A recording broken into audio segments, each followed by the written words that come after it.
Good morning, everybody. It's Trevor from California right now.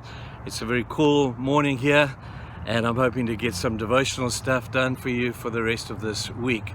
We're in Deuteronomy chapter 31, coming towards the end of Moses' life. And God says to Moses, before you die, I want you to do two things. First thing I want you to do is to write the book of the law. I want you to write down everything that I've taught you, all the instruction that I have given to you. And then once you've written that all down, the book of the law, you're to give it to the priest. And the priest will, once every 7 years, he says, will call all the people together, and he will read the law and remind them of the laws and the principles of God. And so Moses does this. He writes it down, gives it to the priest. But it's interesting that it's every 7 years. Every 7 years, because 7 is the number of completion. 7 is 7 days of a week, completes a period of time.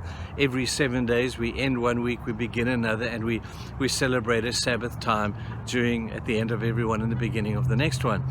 And so every 7 years, they would read the book of the law, because we have short memories, and God needed to say, these people need reminders.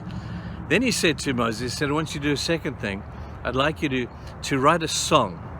And it's a song that is a song of reminder of the failure of all the people over the course of that time. It's a reminder of the good things that God have done. But if you read Deuteronomy chapter 32, you will read a song that Moses is not holding back. He's not pulling his punches. He's telling the people, this is what we have done. This is how we have failed. And this is how good God has been to us. Go and read it. But in verse 46 and 47, he says this, and this is our key thought. He says, these are not idle words. They are your life. By them you will live. Now that's reminiscent of Jesus on the Mount of Temptation in Matthew 4. When Satan came to Jesus and Jesus said, you look hungry. It's 40 days now, you haven't eaten anything.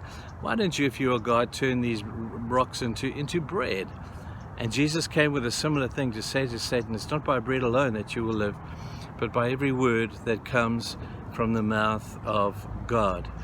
And so we need to understand, people, so clearly that God is telling us we need to feed our souls. We need to reminisce on the Word of God. We need to reflect on the principles of God. And this needs to be a daily occurrence. It needs to be something that becomes part of our lives. This is your life, says Moses to the people. Now, for many of us, our spiritual lives is just one aspect of our lives. It's just a compartment of our lives. But Moses is saying here, this is your life. This is your bread and butter. When Jesus said, you shall not live by bread alone, but by every word that comes from the mouth of God, he's kind of saying the same thing that Moses said. We need to feed our souls. Now, in my experience, and I understand it completely personally as well, how when we neglect these beautiful disciplines of reading, reflecting, and reminiscing on the Word of God, we seem to get anorexic, we get weak, we get tired spiritually, we become lethargic spiritually. And the reason is very simple. We haven't fed our souls. So as a spiritual discipline, something we should love to do, not because we have to do it, although we do have to do it, but the more you do it, the strange thing is, the more you'll want to do it. You see, the Word of God is kind of addictive. It's got an attraction of its own that when you read it, you want more. And it's like ice cream, you know. I can't just take a little bit. I've got to eat the whole bowl, man. And once you get a taste of it, taste and see that the Lord is good. Once you have tasted, you will get a taste for it, and it will become so much a desiring part of your life. There are many people who come to church and say, hey, Trevor, feed me. You know, and they sit there and they'll be fed on one sermon a week, and no wonder they're so weak in their spiritual lives. You don't live on that. You have to feed your soul. Now, for those of you that maybe are new believers, for those of you who maybe are saying, well, how do I do this? Let me give you some practical ideas. I recommend that if you start reading the book of Mark. The book of Mark is a great book. It's about the life of Jesus. It's not a book written for deep theology, although there's some great theology in there. It's written just to tell you about this incredible man who lived, what he did, what he said, where he went.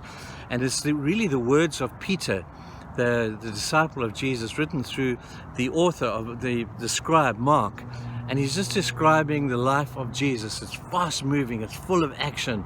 It's a great book to start with.